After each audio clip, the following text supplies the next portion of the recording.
if this is an election that is really going to decide the fate, the future shape of the American constitutional system, what better place to have it decided than the state in which the Constitution was written? Yeah. Pennsylvania. And also my home state. And I have faith in us. Where is, I have faith in by us. the way, if it's your home state, isn't there someone else whose home state it is who we haven't really seen out there?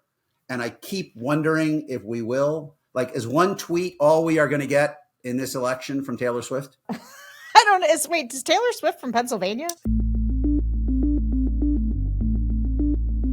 Hello, everyone, and welcome to the Focus Group podcast. I'm Sarah Longwell, publisher of The Bulwark, and this is our final show before the election.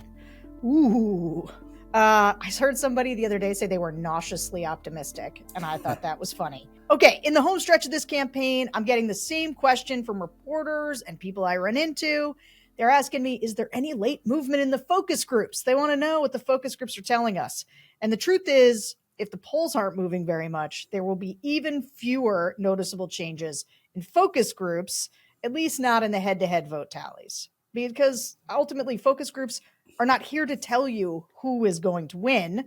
They tell you why someone might win. So this week, we're going to walk through some of the key reasons this election could go either way and what the key persuadable blocks I talked to have told us over the last year or so, and we'll leave the movement detection to the pollsters. My guest today is Ron Brownstein, senior editor at The Atlantic and one of the smartest people anywhere in American politics, somebody that I always read. Ron, thanks for being here. Hey, Sarah, this is the final no pressure. No pressure. It's like being the last guest on Carson, Johnny Carson.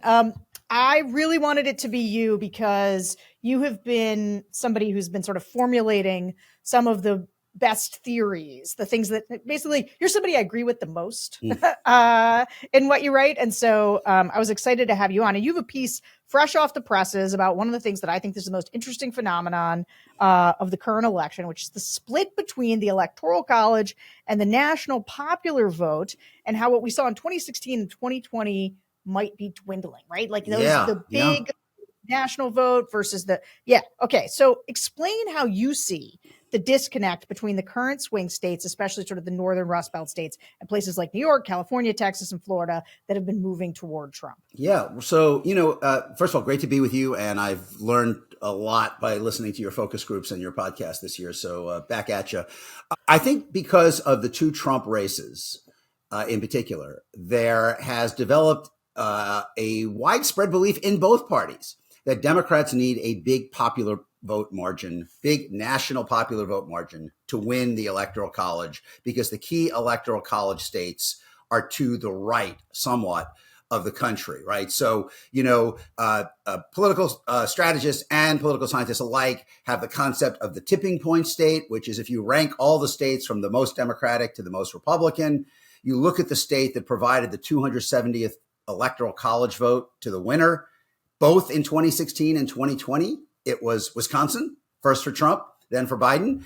And each time it voted 3 to 4 points more Republican than the country overall. So the assumption became that Democrats had to win the popular vote by somewhere in that ballpark in order to get to 270 Electoral College votes. And of course, Biden won the popular vote by 4.5 points and barely won the states that put him over the top. And Hillary Clinton won the popular vote by only 2 points only. I mean, she won it by 2 points and didn't get over the top. And so this view has developed in both sides that Democrats need a big popular vote win in order to squeeze out an Electoral College majority. And obviously that's a source of anxiety for Democrats, because I think pretty clearly the national popular vote has narrowed in October. And it does not seem likely that even if Harris wins the popular vote, she's going to win it by nearly as much as Biden did. It might be somewhere in the range that Hillary won the national popular vote, which wasn't enough to win the Electoral College. But that assumption, from talking to people in both parties and kind of looking at the data, that assumption may be obsolete. I mean, it may be obsolete for two reasons.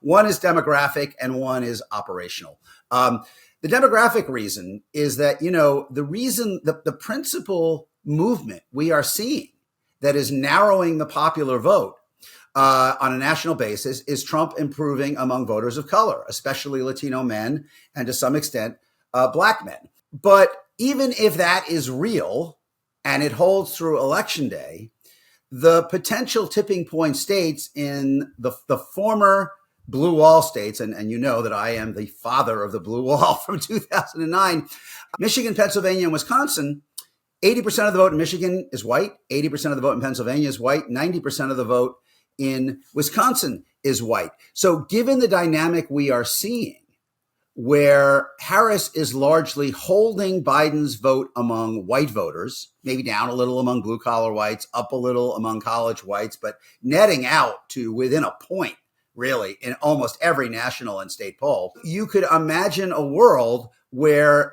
as Paul Maslin, the pollster, said to me, Trump improves in the national popular vote because he gains among Latino men and to a lesser extent black men, but it doesn't really do him much good in the Electoral College if she's able to hold the white support that Biden had, which was higher than Clinton had, and thus maintain the Biden coalition in Michigan, Pennsylvania, Wisconsin, which with Omaha would get her to exactly 270 Electoral College votes. It's really important to kind of conceptualize this. If you imagine a pie chart, Hillary Clinton wins the popular vote by 2 points.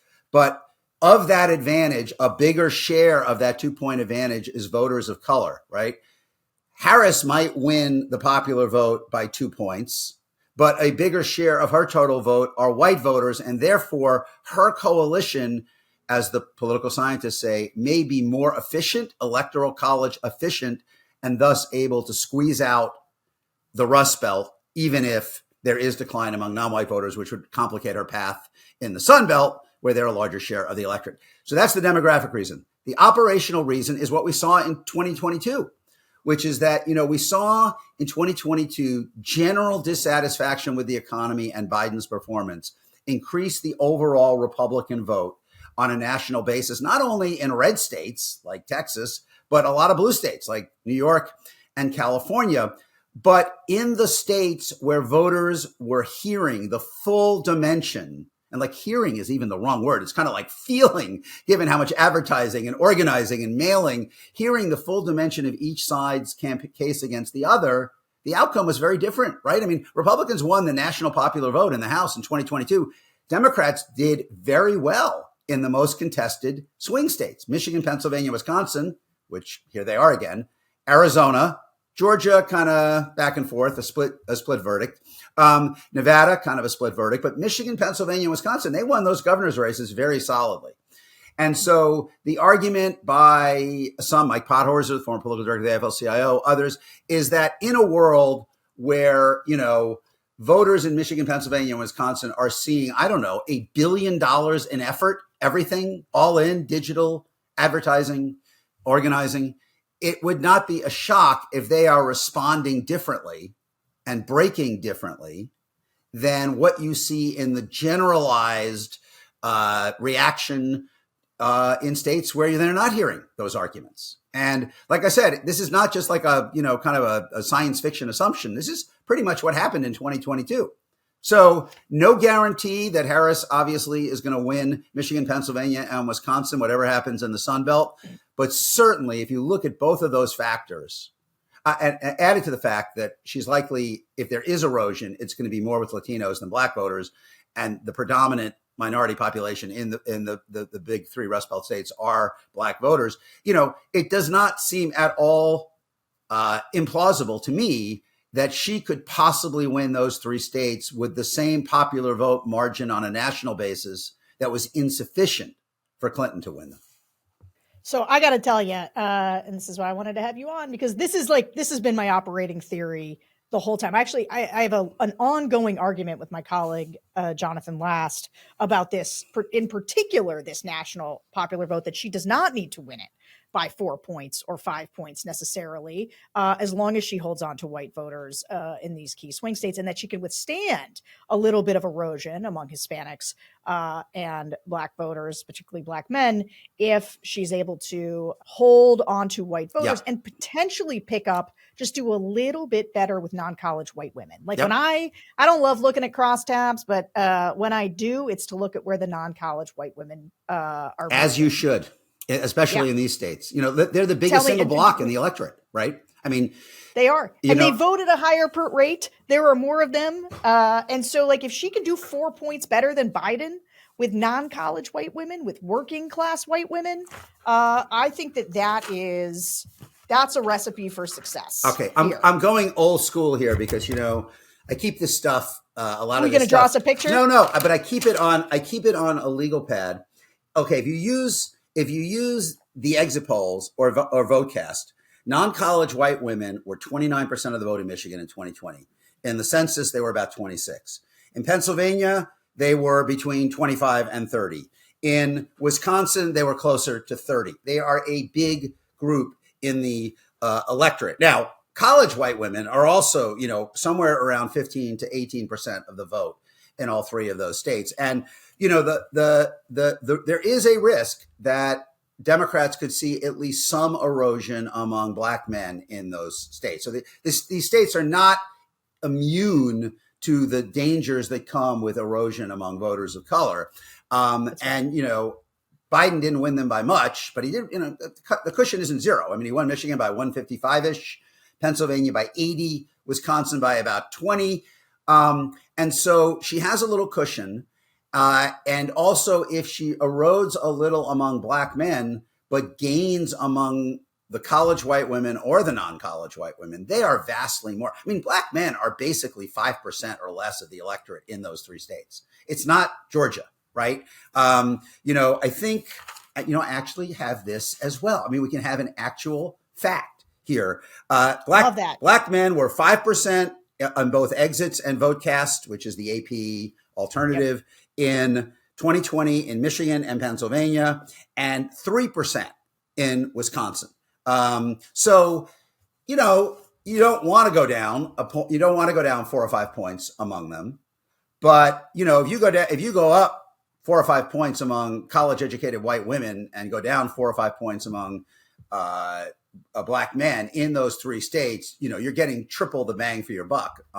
And again, this is not a science fiction kind of this is not speculative fiction. In 2022, which was the first election after Dobbs, you know, after the Supreme Court rescinded the nationwide right to abortion, the three Democratic gubernatorial candidates in those states, Gretchen Whitmer, Josh Shapiro, Tony Evers, all ran about 8 or 10 points better among college white women than Biden had done just 2 years before. So there's really no reason to assume that the Biden 2020 level among college white women is the ceiling. Now, you know, it's possible that the non-college white men, who are also a big block in these states, get even worse for Democrats than they were in 2020. And like, you know, you've got the two groups that are cross-pressured. I mean, we have an election in which the divisions along the lines of race and age are narrowing, and the divisions along the lines of gender and education are widening, right?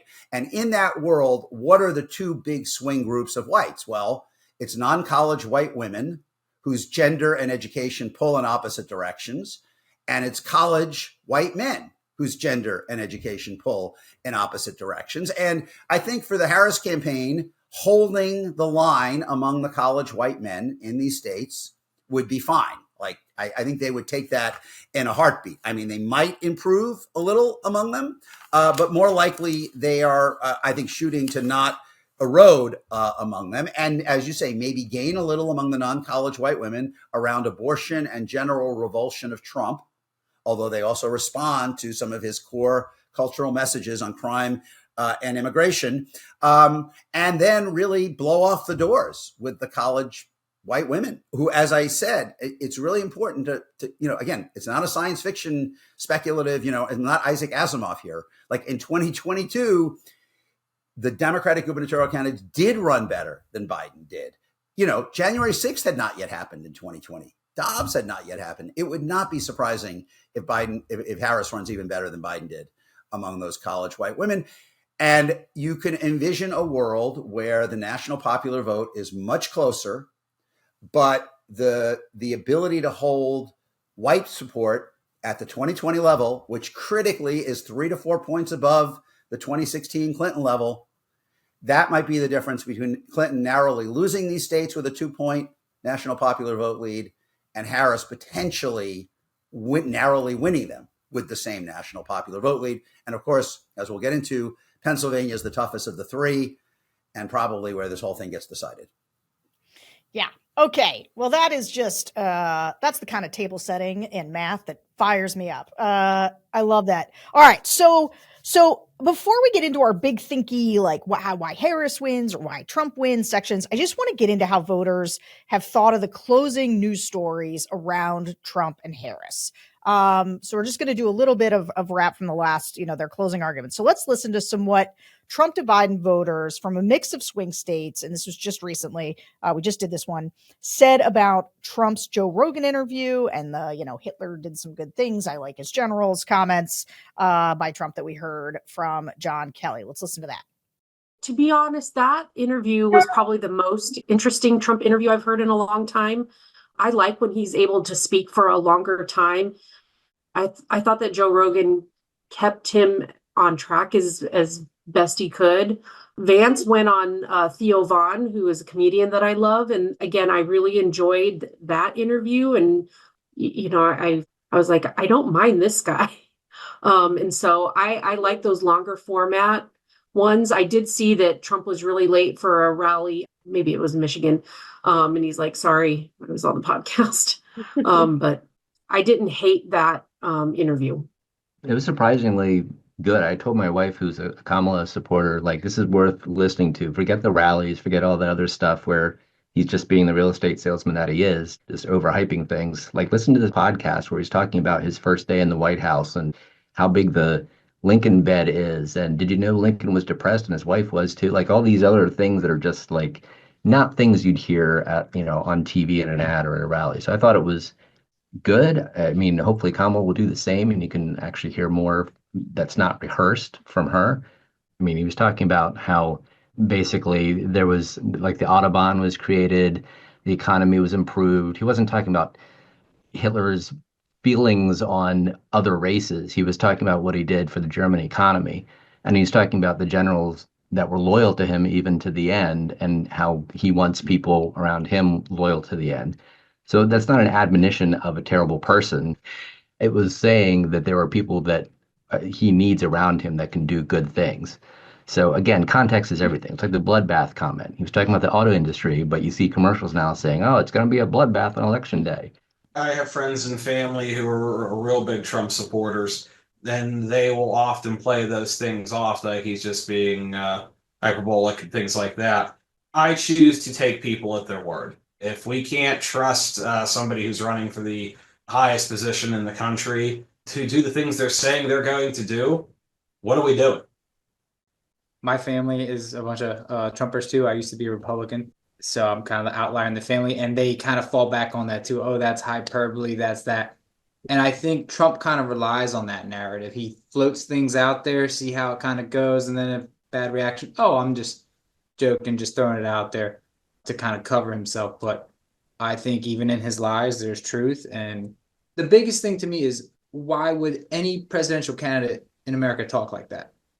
You can throw a rock and hear someone say, I'm so tired of this. Like, I'm progressive, but I'm so tired of this transgender everything. Like, you can do whatever you want to do, but like, I don't need to say they, them. I can just call you by your name. I don't really need to say your pronouns. Even Democrats I'm hearing on the far left are saying they're just tired of like just talking about, just say your name. We can move on. We don't need to do pronouns. It's so stupid.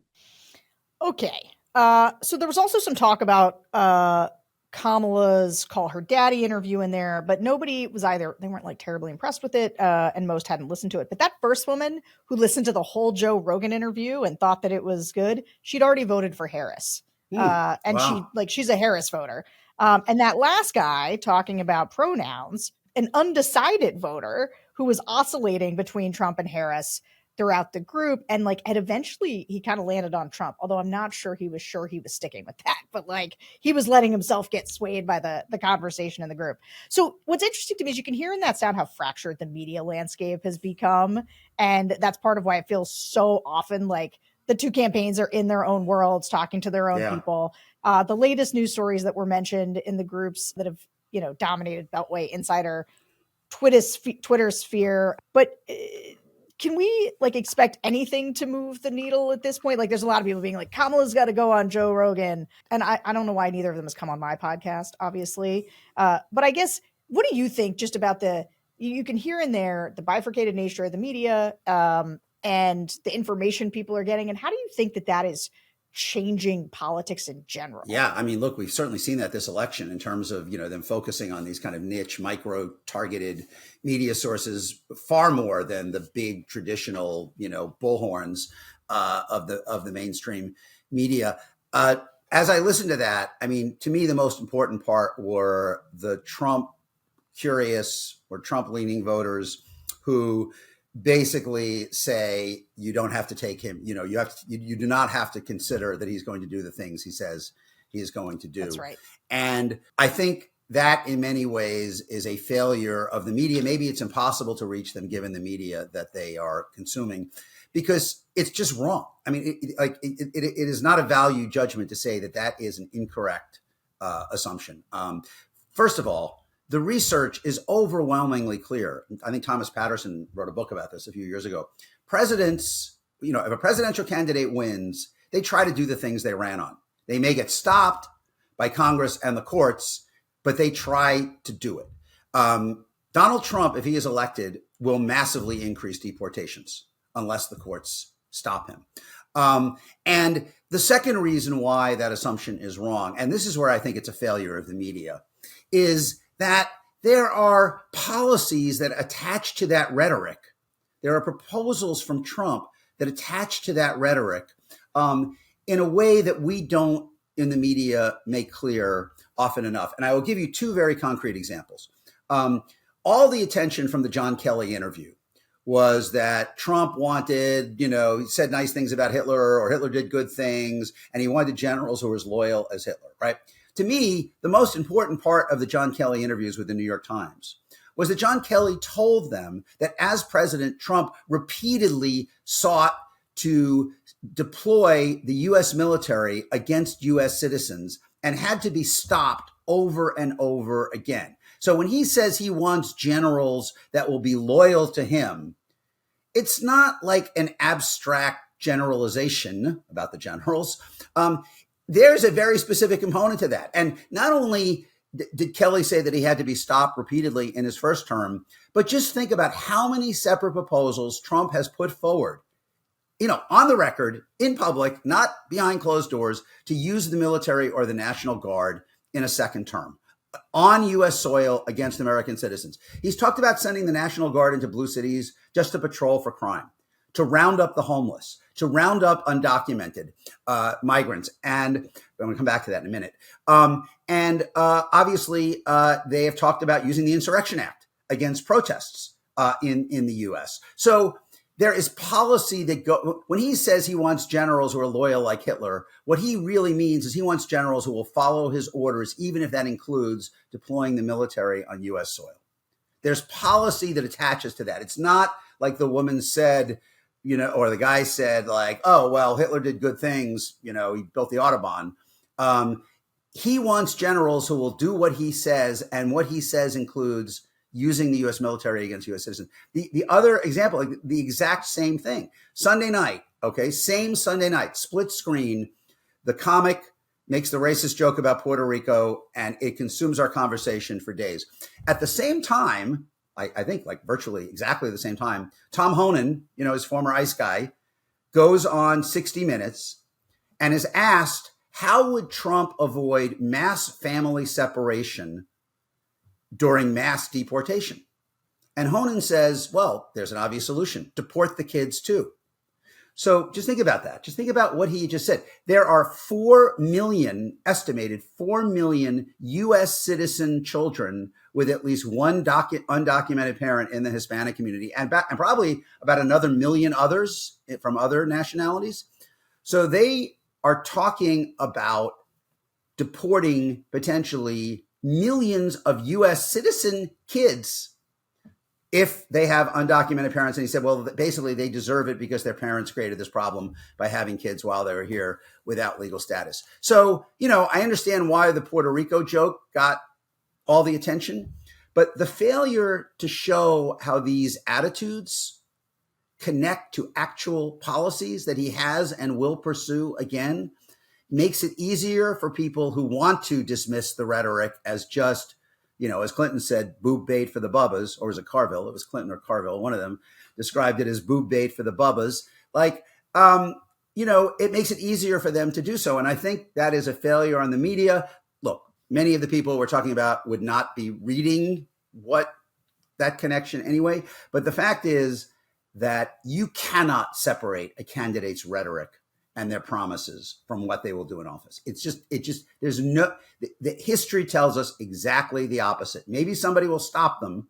Maybe John Roberts will figure out a way to stop Trump from deporting, will decide that deporting U.S. citizen kids is like a bridge too far, even for him. But more likely, if they say they're going to do it, they're going to do it until somebody makes them not do it. Let's turn the page, and we're going to start talking about the hard part. Yeah. Why Trump wins. Yes. And I promise there's some Kamala hopium around the corner. So, don't freak out. Sometimes people right now, everybody's tense. Everybody's tense right now. But we do have to talk about if Trump were to win, how would we explain why? And there's a few big reasons I hear from voters about when they sort of backslide to Trump, like these swing voters who voted for Trump, then voted for Biden. And this is who I've really focused on this election season. Because if you're going to hold the Biden coalition together, right, you got to know how these people are feeling. And the truth is, we do see in just about every group a person or two that is backsliding back toward Trump. Yep. And I want to play some sound from those people explaining why. Yeah, I'll be voting for Trump. I'm not a huge supporter, but I feel like Kamala was put into power by people with money, not by voters. They accuse Trump of doing all kinds of anti-government stuff when a literal coup happened within their own party. So I feel like we've had 4 years of this. I don't want 4 more years. I'm worse off economically and in most other ways that I can measure. I was better under Trump. So it's not who I necessarily like personally, but it's who I think will do a better job. If I had to vote today, I think I'd vote for Trump, like holding my nose. And I just feel like we're not in a good place right now, internationally, with the economy, with the border. I just feel like we're not in a good place. And I just see another 4 years of the same if we continue. Biden has an excuse that he's 86 years old and there's a deterioration in cognitive ability. Kamala Harris does not. When you listen to her, it sounds like she's a tossed salad, honestly. You cannot ascertain what points she's looking to make, and she just goes round and round and round. President Biden had her basically in charge of immigration, and she never went to the border for, I believe, 6 months. They were calling for her to come down to the border. She never came. And I think the Republicans will just wipe her out on that issue because she's really one of the things that has really hurt the immigration process at the border. My vote for him is about the economy. It's about let's get business back in the United States. I think if people have a pocket full of money, that usually will take their mind off of some of the foolishness that we've seen. If people don't have a pocket full of money and they're 2 seconds away from getting evicted, foreclosed, or whatever, that's when the nonsense starts. That's the narrative that I don't want to see happen. She's been his vice president for the last 4 years, and she has parroted just about everything that he says or has done. She's basically said, I approve or I like. There's never been a separation between her and what President Biden has wanted to do. And now as she is campaigning, it's still there. You're going to have to pick between the two evils, and I'm going Republican this time around because this country needs to turn around, and I'll put up with the bull crap and just turn off CNN and Fox for the next 4 years after that. I hope that Kamala, I'm real worried about her as a president too. I don't want a crappy economy, and so I'm gonna hope that it's a glimmer of hope. But it's just, for me, it's just Trump is so obnoxious that I'm gonna have to go with this woman that I don't want to be president either. So that last woman, she's voting for Harris, but I do think it demonstrates how this like Dems will tank the economy or are worried about the economy with Democrats, how much it gets stuck in voters' heads. They like, she's so repelled by Trump. Like, the good news here is she's so repelled by Trump that even if she thinks he's better for the economy, she won't do it. But the guy in front of her is like the inverse example of someone who's like, Trump is repulsive, and I'm turning off the TV and I'm just going to like enjoy his economy. Go ahead. Look, it's not that hard to explain if Trump wins. In fact, Harris winning would be the historic anomaly in this sense. When voters are dissatisfied with the outgoing president and the economy, it is really hard for his party to hold the White House. When Truman left office in 52, it went Republican. When LBJ left office in 68, it went Republican. When W left office in 08, it went Democratic. I mean, if you go, obviously we only have so many cases, so you can't lock this down with mathematical certainty. But for my money, the general rule is that when an outgoing president is popular, it doesn't guarantee that his side will win. Like Eisenhower in 60, they still lost. Clinton in 2000, they still lost. But when an outgoing president is unpopular, it has been really hard for his side to win. Something close to 60% of Americans say that that the policies of the Biden administration have hurt them. Like, winning against that kind of headwind would be the historic anomaly. Now, Biden has a lot of economic successes. Job market, stock market, this incredible investment boom that is mostly benefiting red places with hundreds of million, maybe closing in on $1 billion in investment linked to the Inflation Reduction Act and clean energy and the CHIPS bill and semiconductors. But for most voters, that's just overwhelmed by inflation. I mean, inflation is a giant cloud that occludes all of that.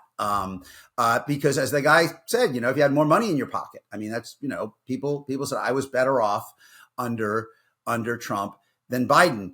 The only reason that this is not guaranteed for Trump is that there are many voters who, as your last one, despite that sense, are unwilling to entrust him with power again. Democrats ask me all the time, how is it possible that Trump is still competitive after January 6th, felony indictments, felony convictions, civil convictions, a turn toward more openly racist, authoritarian, and xenophobic language, everything, the decline, the obvious decline in his kind of cognitive state. You can turn it around and say, how is Harris competitive when almost 60% of the people, of the voters disapprove of the president she served with? Like, there's not historic precedent for that either. So if Trump wins, it will be because there were a few too many voters that Harris could not win back enough of the majority of voters who basically think they were better off under Trump. And that's right. That's basically it. Like, what we saw in 2022 was that Democrats won an historically high percentage of voters who disapproved of Biden or disapproved of the economy because they viewed the Trump style Republican alternatives as unacceptable. It wasn't like in Michigan, Pennsylvania, and Wisconsin, where Democrats won those governor's races, that voters were more satisfied with the economy. They were equally unsatisfied as they were everywhere else. But when they were exposed, as we talked about before, to this full argument between the two sides, they were like, I can't go there. So, we do have recent precedent. This is not like some sort of science fiction speculation. We saw in 2022 that there are more voters than historically who will say, I am disappointed in the economy, I'm disappointed in the current administration, but I'm not willing to go to the other side because I view it as a threat to my rights and my values and maybe to democracy itself. That's Harris's pathway. Because if everybody who says they were better off under Trump, not only whites, but non-whites, voted for him, she loses. She loses comfortably. But that's not what's happening.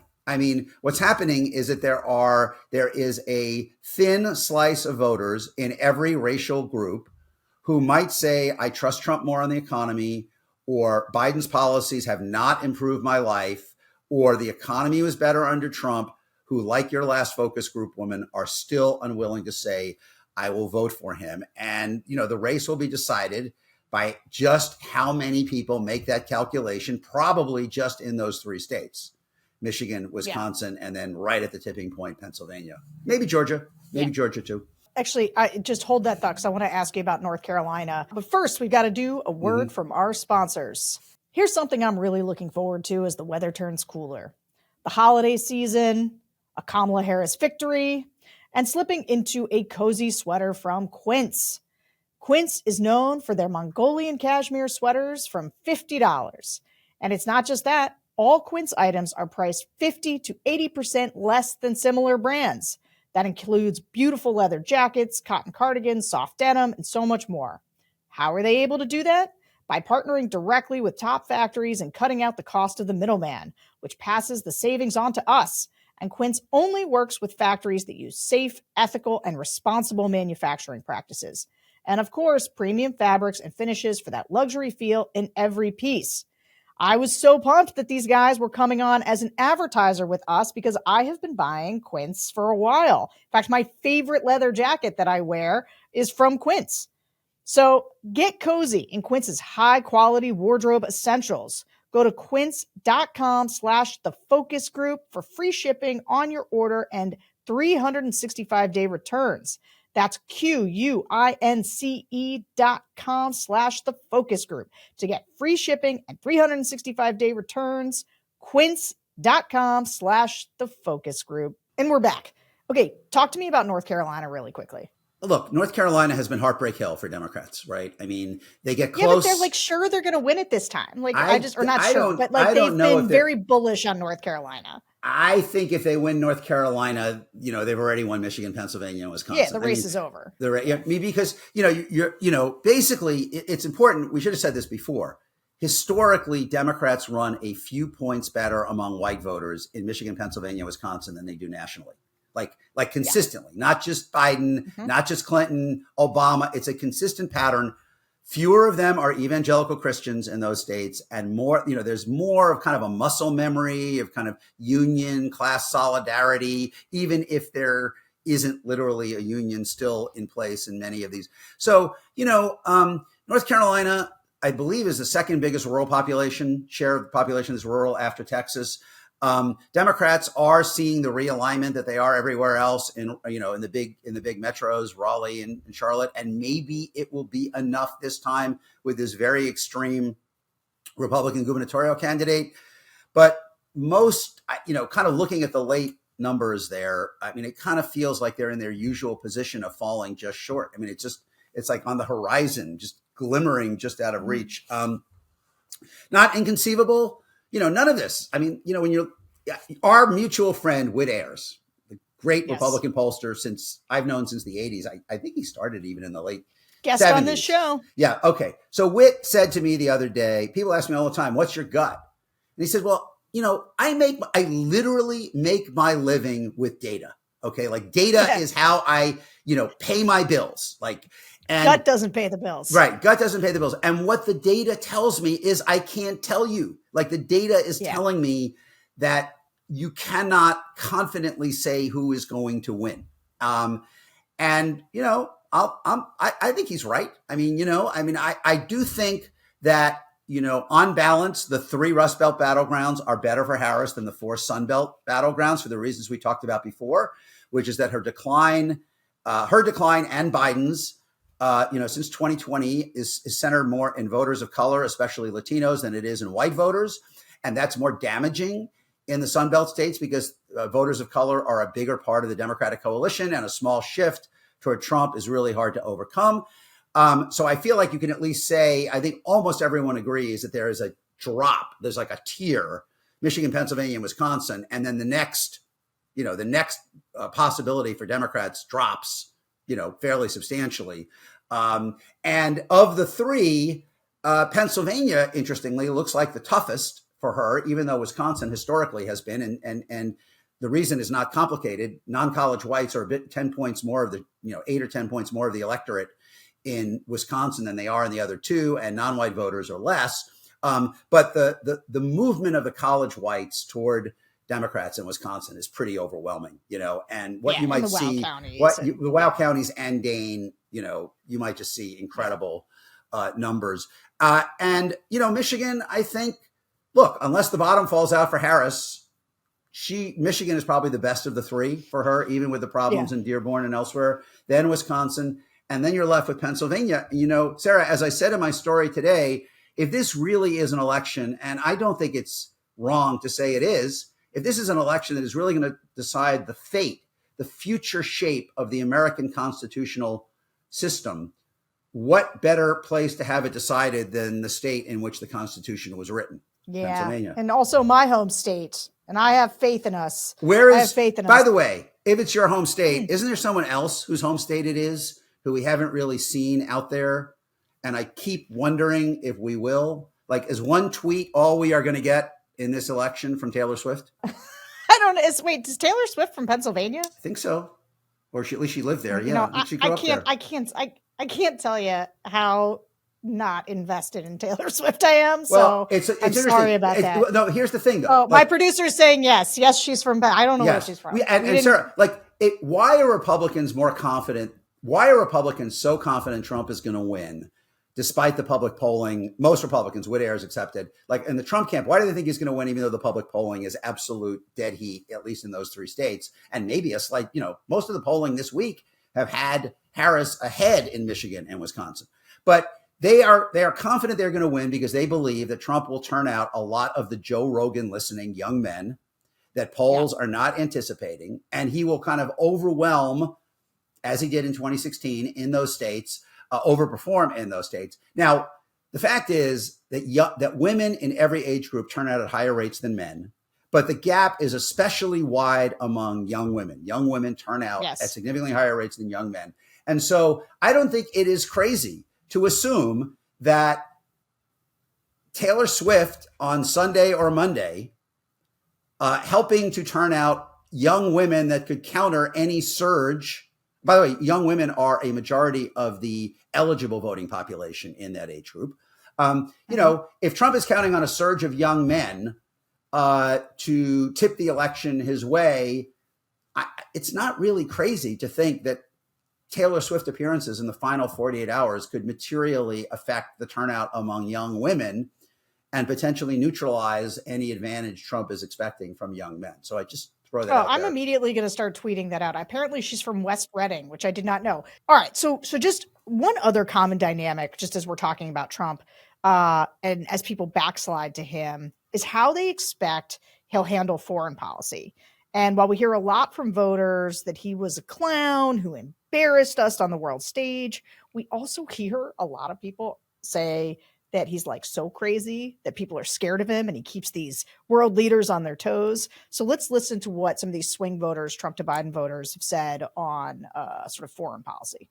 When Trump was here, everybody was like, ooh, he's a little unstable. Let's just not mess with him. You know what I mean? Like, I don't know. I just feel like he would go sit down with Putin and all of them and be like, listen, this is what we're doing. And he took charge. And I feel like it was seen more as like United States powerhouse versus like whatever we are right now. I don't think Putin would have even tried something with Trump, to be perfectly honest, because Trump was not predictable to Putin.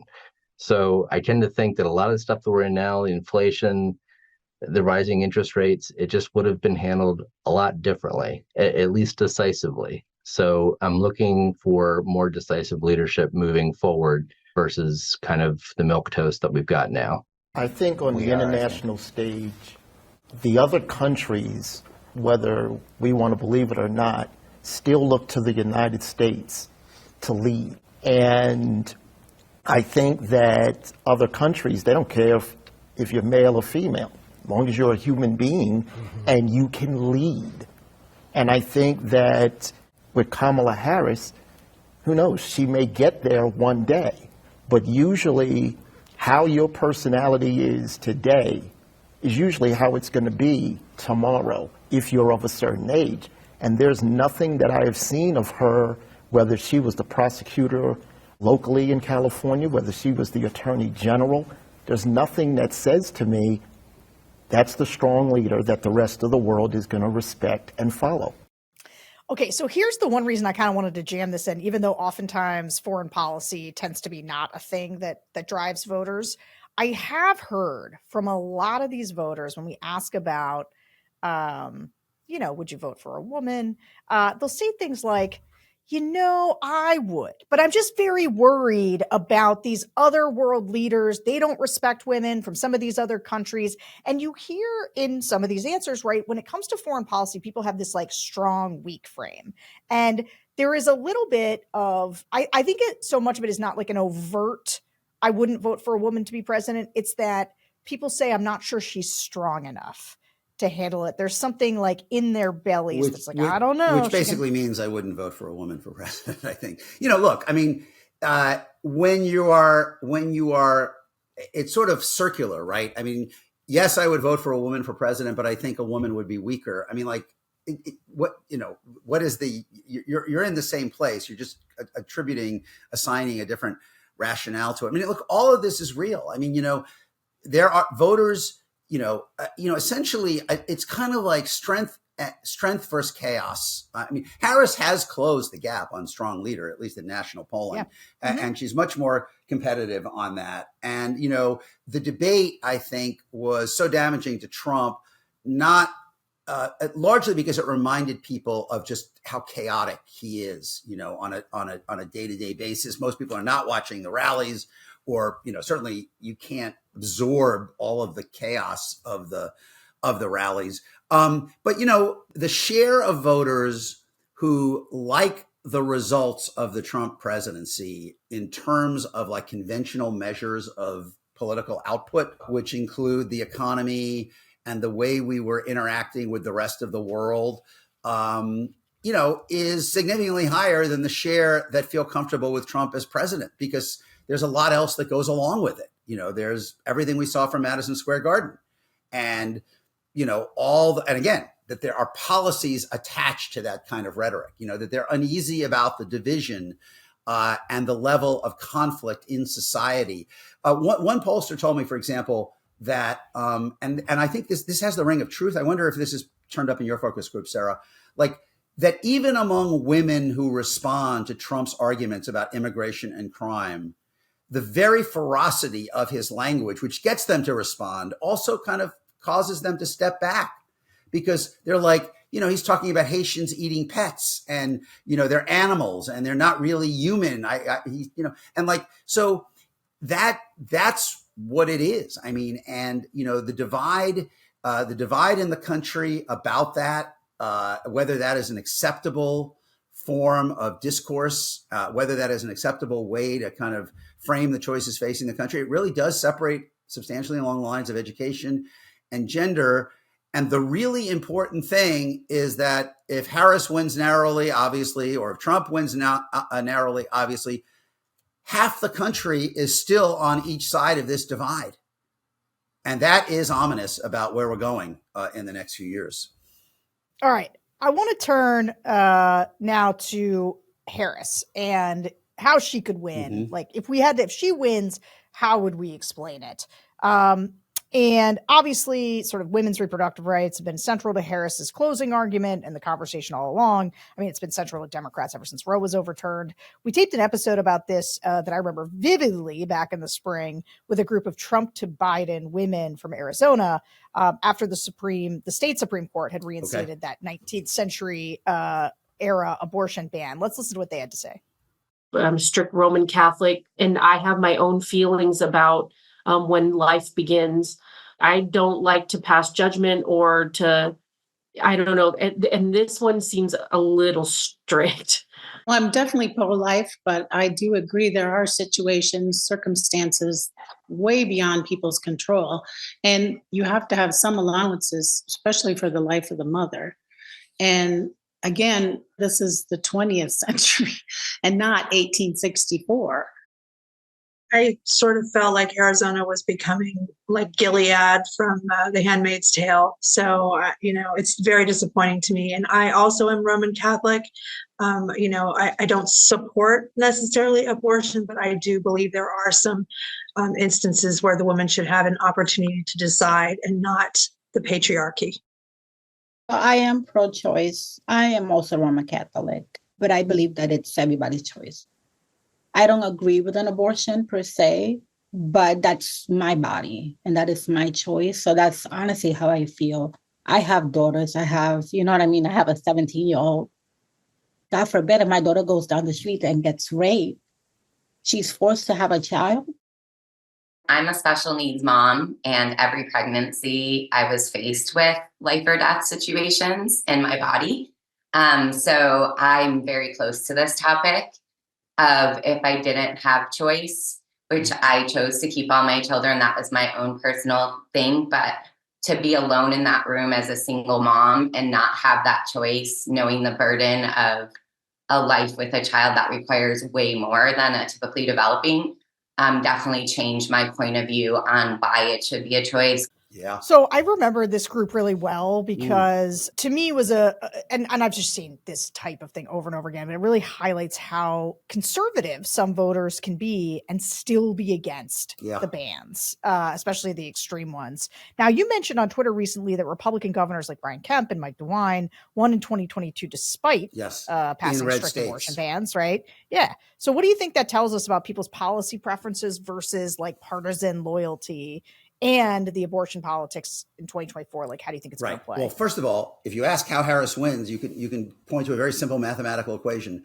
Women are a majority of eligible voters in every swing state and nationally. They turn out at higher rates than men, so therefore they're an even larger majority of actual voters.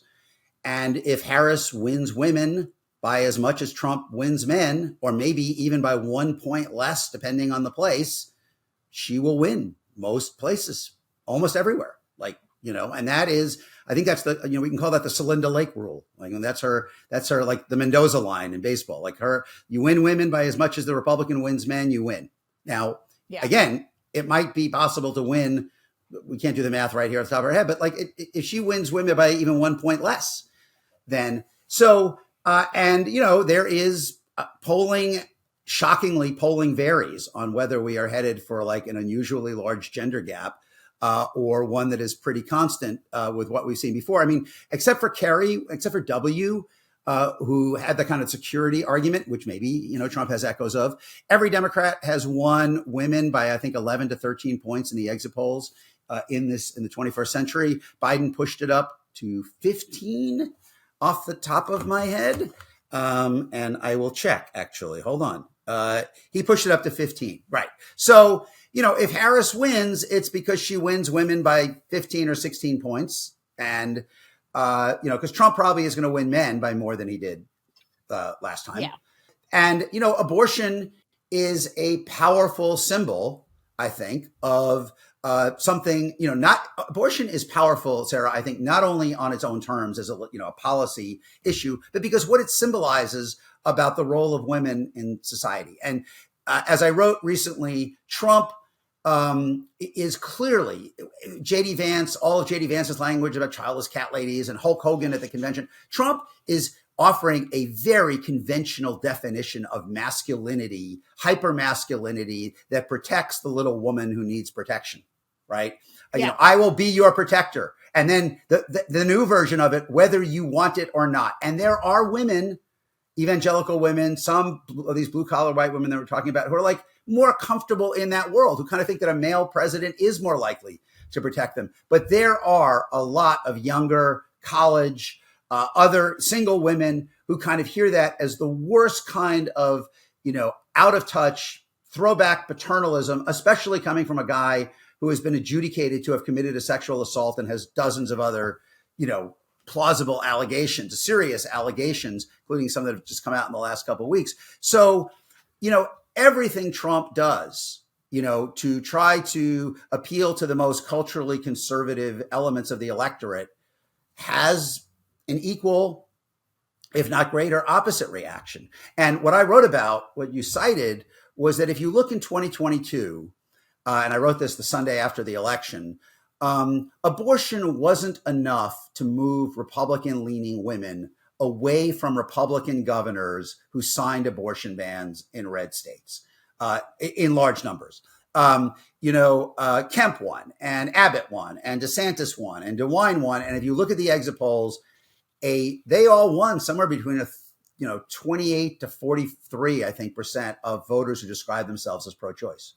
But in the swing states, it was a very different story, where Whitmer and Shapiro won over 80% of voters who called themselves pro-choice, and Evers in Milwaukee, in Wisconsin, and Hobbs in Arizona was only a little bit behind them. And I would not be shocked if once again, this point, life in the swing states is different than life outside of them. Where the argument is joined, I think you will see Harris win a higher percentage of voters who describe themselves as pro-choice or say abortion should be legal all and most of the time in Michigan, in Wisconsin, than she does, say, in Texas and Tennessee. Okay, so I want to use your point about Vance and Project 2025 to transition into some sound here, because Project 2025, because these are like abortion adjacent facets of this campaign that could help pull Harris over the line, right? This sort of how Vance talks about women, Project 2025, and Project 2025 has become this catch-all in the groups for an extremely socially conservative agenda that Trump now insists he has nothing to do with, and J.D. Vance has been a constant drag on this because these people are like, wait a minute, that guy does sound really socially conservative. So let's listen to what Trump and Biden voters have said about Vance and Project 2025. I assume, her being a woman, she's going to be looking out for women's rights. She's not going to be throwing women under the bus, trying to put us stuck at home, cooking and cleaning. I don't know. Like, y'all talking about the 2025 project. I'm like, oh man, that sounds like where that's headed.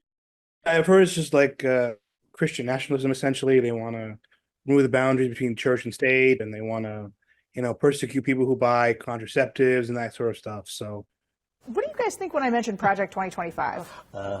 Nightmare. And it's the end of our Constitution and our democracy as we know it. Who else? What do you think, Jeremy? Yeah, it's just back to dictatorship. It's just going back to old ways of thinking and getting rid of a lot of programs and ideas and things that we actually need. You look at his running mate, J.D. Vance, he wrote the foreword on a book about Project 2025, and now they've decided not to have that published before the election. So they've held off on releasing that book. And regarding his comments on women and this cat lady thing, his wife is a very strong, educated woman. So for him to make those comments is so sad to me, especially as the mom of two girls. I mean, the whole cat lady thing, honestly, you go back to his thing. I mean, he makes inciting, defamatory comments towards people group and gender, and we don't need that in the White House anymore. Mm-hmm. When you guys hear J.D. Vance's name, what's the first thing you think about? Slimy. Weird. Couches. He seems incapable of having real conversations with real people. He's got a trashiness about him too. Like, he made comments the other day that the meanest person on earth are women without children. They're like cat ladies and they're evil and all this stuff. Well, that was very offensive. And he says, well, that was a long time ago. That shows me you have that mean-spirited mentality. You put a narcissist like Trump with a hillbilly, that's disastrous. I mean, where's the class there? So here's what is so interesting to me. The focus groups, to me, what I always look for is like, what breaks through? And nothing from this cycle has broken through more than childless cat ladies and Project 2025. Yeah. And I swear to God, these voters have no idea really what's in Project 2025. They just know it's scary and they don't like it. And so how do you think that works as issues that are motivating voters? Well, Project 2025 has become kind of the focal point, the lightning rod that grounds this broad concern that we were talking about before, which is that, there is a majority of Americans who feel that they are not better off because of Biden. And there is a majority of Americans who are uneasy about giving Trump power again because they think of him as someone who will threaten their rights and their values, divide the country, introduce a level of chaos, and for many of them, threaten democracy itself. And Project 2025 becomes the focal point, the concrete manifestation of that generalized anxiety. And that's kind of where we are. We used to talk about this as a double negative election with Biden and Trump, both more voters viewing them unfavorably than favorably. Harris has pretty good favorable personal favorables, but it's still a double negative election in the sense that most people do not consider the Biden presidency a success. And most people are at least somewhat hesitant about giving Trump the keys to the nuclear codes again, and uneasy about everything that he will set loose in American society. Like, we have not really, and maybe it's not possible until it actually happens, but like, just think about what the date, what is going to happen in our big cities if in fact we have militarized mass deportations. I mean, like, the level of social conflict that we could be heading for in a second Trump term is really substantial. And that is what Project 2025 has become a way for voters, I think, to take that abstract, generalized concern and lock it into something very tangible. And that's why I think it is so powerful, because it is a manifestation of this broader concern of what another Trump presidency could mean. This show is sponsored by HelloFresh. With HelloFresh, you get farm fresh, pre-proportioned ingredients and seasonal recipes delivered right to your doorstep. Skip trips to the grocery store and count on HelloFresh to make home cooking easy, fun, and affordable. That's why it's America's #1 meal kit. This holiday season is just around the corner, and we're all looking for ways to spend and stress less. HelloFresh makes mealtime nearly hassle-free with delicious home-delivered, chef-crafted recipes that come together quick and are less expensive than takeout. Whether you're craving hearty comfort food, trying to please picky eaters like my kids, or looking for a calorie-smart meal plan, HelloFresh has all those options and more available on a rotating menu of 50 recipes to choose from every week. Plus, check out HelloFresh Market for over 100 add-on items like desserts, quick breakfast, snacks, and a lot more. This month, they even have Thanksgiving items to help wow a crowd with minimal effort on your part. Not that anyone has to know, I love minimal effort. As we've been in the throes of election season, I love the convenience of HelloFresh because none of us can save democracy on an empty stomach. Our partner Green Chef is now owned by HelloFresh, and I love switching between the brands. And now my listeners can enjoy both brands at a discount with me. Get 10 free meals at HelloFresh.com/freethefocusgroup. Applied across 7 boxes, new subscribers only, varies by plan. That's 10 free HelloFresh meals. Just go to HelloFresh.com/freethefocusgroup.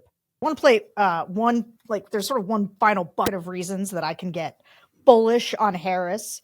And it's this, that a lot of these voters think Donald Trump is the worst human being ever to be nominated for president in America. And these faults continue to resonate with persuadable voters. So a lot of times we talk about swing voters, but one of the other categories I talk to a lot are 2-time Trump voters who indicate that they are either out or really down on Trump.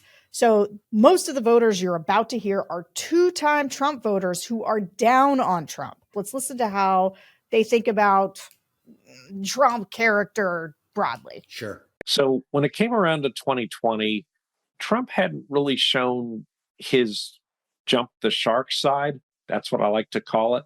It was like a couple of weeks after the election, and it was once January 6th came, certainly. And when he started to incite the people to resist the certification of the election, his demeanor changed from one that was, well, I wouldn't say completely presidential, because he was an embarrassment in the international realm in terms of whenever he would represent the country overseas. But all of a sudden, he really jumped the shark, and he created what I would call almost a shared psychosis amongst the people. If he was to get back in office, what's he going to do? Is he going to want to play the games that the Democrats have played and want to start trying to tit for tat for what they've done to him? I'm a little weary of what would happen if he was to get back in office. I am happy that the jury found him guilty. And I think also now that he is a convicted felon, he's completely unfit.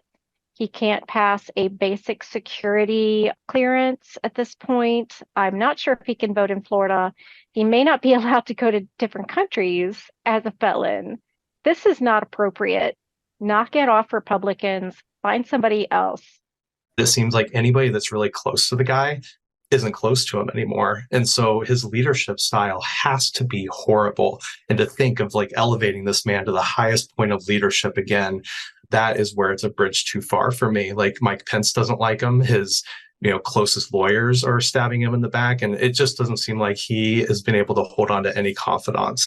Not only are they not supporting him, but the words that they're using, he's just not good. He's dangerous for our country. To have, Pence and Cheney and different people come out and say those things, I'm gonna heed what they're saying. I think they would prefer to be able to vote for the candidate that's, with the party that they're with. I need somebody that can be respectful and somebody that people can actually look up to. In 2019, I became a mom. And so it made me think about things like a little bit differently that, can I really say to my kids, I voted for this guy? And he's just so disrespectful and so disrespectful to minorities and women. His policies are one thing, but just the way that he acts is what I can't handle. I'm not really excited about Kamala, but she's not Trump, so I'll vote for her. Okay. Wow. So yeah. So most of the people you just heard were the two-time Trump voters who were down on Trump, while the last two you just heard were Trump to Biden voters. Then this is where I'm like, okay, in my swing voting groups, do I see a little backsliding? I do. But then there's this whole other category of people who voted for the guy before. And I hear a lot of these groups. I know these voters are out there. Do I know the number of them exactly? I don't, but they're real. But here's my question I want to ask you at the close. If Kamala loses, there will be a referendum on her strategy here at the end to sort of stump with Liz Cheney and to try to sweep up as many of these right-leaning independent soft GOP voters, even former Trump voters, right? Yes. Do you think that she's making a mistake right now to focus so hard, or do you think that's the right strategy based on the voters that are available to her to be persuaded? First of all, I would say if she loses, it's because she started in such a deep hole that Biden left her with 60% of the country basically disapproving of kind of the outcomes of the Biden presidency. And I 100% agree with this. And that she has been, win or lose, far better as a candidate in 2019 and far better than I think anybody on the Democratic side could have hoped. I mean, her performance at all the big moments has been A+. The debate, the convention, the closing argument. The ellipse, right, exactly. So I actually think she has found a pretty effective way to bridge that debate. Because as you say, in the Democratic Party, there's this huge argument. Do you close by emphasizing Trump's threat to rights, values, democracy, the constitutional system, or do you close, which is aimed primarily at white collar voters, including most of them, I think, people who have voted Republican in the past, or do you close by emphasizing I will fight for the middle class as a way of trying to appeal to primarily, people living paycheck to paycheck, which include a lot of non-white voters, as well as those non-college white women. I thought, starting with the CNN town hall, the line that she, unveiled there, which became the centerpiece of the ellipsis speech, is actually a pretty elegant bridge. It's that, Donald Trump will come back into office with an enemies list, and I will come into office with a to-do list focused on the middle class. And whoever wrote that should get a bonus, should get because that is about as elegant a way to bridge twin messages that I've seen in a while. And it also, it's synergistic. It really kind of underscores each one. It reinforces each one, and look, I mean, where is she going to grow votes? Well, I mean, if you're going to talk about where she's going to improve over Biden in 2020, it is most likely in white collar suburbs, racially diversifying suburbs among white collar voters of all races who, as your focus group participants rather eloquently said, got off the bus after January 6th and after Dobbs. With maybe there's a little growth in non-college white women, as you talked about around Dobbs. I think the goal among non-white voters is try to just hold as close as you can to where you were. Any losses among men offset by gains among women. That is not likely to happen among Latinos. Maybe among Black voters, she could keep it down. But, we're talking about what Lynn Vavreck and John Sides call the calcification of the electorate. There isn't big movement. And I personally think the appearances with Liz Cheney were precisely targeted both in place and message at the voters who are most available to her to improve on what Biden did in 2020, it is hard for me to imagine that she can win even Michigan, Pennsylvania, and Wisconsin without running at least a little better than Biden did in those big inner suburbs. But again, not a science fiction assignment. That's exactly what happened in those places in the governor's races in 2022. So there is a path for her. It's not an easy path. It might have been easier if Josh Shapiro was her running mate. I hold to that unpopular opinion. I hold to it pretty hard too, as my listeners will attest, because I get the most hate mail about it. And I get the most hate tweeting about it. But if you can pick the most popular politician in the state that you most have to win, that is also the most difficult for you to win, not picking that person is a consequential choice. But leaving that aside, it's hard to imagine that Trump isn't going to run at least a little better in Trump country against a mixed race woman who they have been pounding as a cultural liberal than he did against the old white guy 4 years ago. And it is easy to imagine that Trump will make at least some inroads in the core central cities, heavily non-white central cities like Milwaukee, Detroit, and Philadelphia, because of economic dissatisfaction. And that guy who said before, I had more money in my pocket when Trump was president. So how does Harris overcome that? Well, she overcomes it first because she has a cushion. Biden won these three states by 250,000 combined votes, but also I think indispensable is squeezing a few more points out of Montgomery, Delaware, Chester, and Bucks, Oakland and Kent, the WOW counties, and Dane. If she can do that, she might be able to survive what will probably be some losses on the other two front. And I think those states remain. Yeah, you can imagine a Sun Belt path of Harris winning either North Carolina and Georgia, plus either Arizona or Nevada, making up for losing one of those. But as Carville said to me late last year when Biden was still the nominee, he said, and this is a good way to end, he said, as a Democrat in the modern Democratic map, he said, Michigan, Pennsylvania, and Wisconsin are the ball game, and everything else is lagniappe, which is a Cajun word for just a little something extra. So I think James, as often is the case, hit it right here in these final days. He also said, if she sweeps those three, she wins. If she doesn't win any of them, she's scrambling. And I actually think that's where we finish. Yeah. Well, I will finish with my own version of lagniappe, which is to quote Billy Seward, William Seward, who's the Secretary of State for Lincoln, who said, there was always just enough virtue in this republic to save it. Sometimes none to spare, but still enough to meet the emergency. Billy, that's what I'm I didn't know he went by Billy. I thought it was more of a William guy, but Billy went by William. But he and I are close because I quote him constantly. So you keep him alive. Hey, by the way, I quote you constantly. Hey, by the way, just along the William Seward line, really, since the Civil War, Michigan and Pennsylvania have diverged in who they voted for 3 times. That's it. Huh. Oh, last time. So interesting. In the last 84 years, it's only happened once when Gerald Ford was on the ballot. Michigan obviously stuck with the favorite son. Pennsylvania went for Carter. Other than that, they have voted the same way in every presidential election since 1940. They split in 1940. They split in 1932. And that is it since the Civil War. So prior results, no guarantee of future performance and all that. But if it will be something, if Harris wins Michigan and Wisconsin and Pennsylvania is the bridge too far, it could happen. Obviously, it could happen. Pennsylvania is a little tougher, but there's a lot of history that points toward these states ending up in the same place. Lagniappe. Yeah. Lagniappe. Ron Brownstein, thank you so much for joining us.